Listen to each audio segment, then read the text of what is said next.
we're using to strip furniture.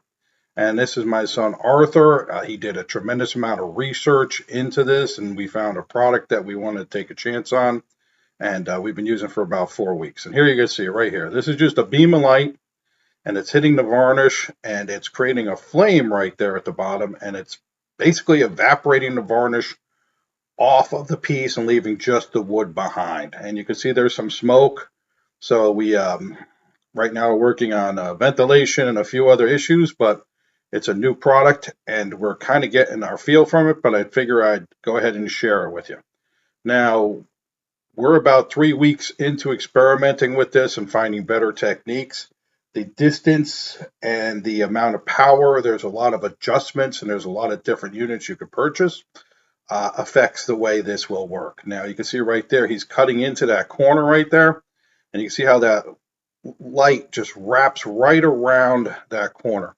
Now, what you're seeing there isn't necessarily the light. It may be a little bit of a flame that's created by the varnish and the laser. I'm not too sure. There's not a tremendous amount of documentation on this stuff.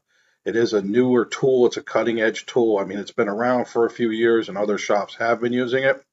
But we figured it was time for us to take a shot on one and see how it works. And we've been very happy so far with the way this has performed.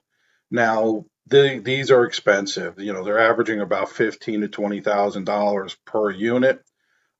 They don't use a tremendous amount of power. I think this one uses 800 watts.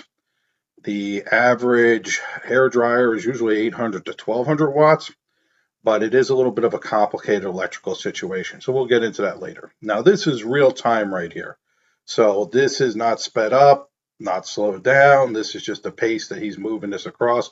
He equates this a lot to stripping, spraying furniture.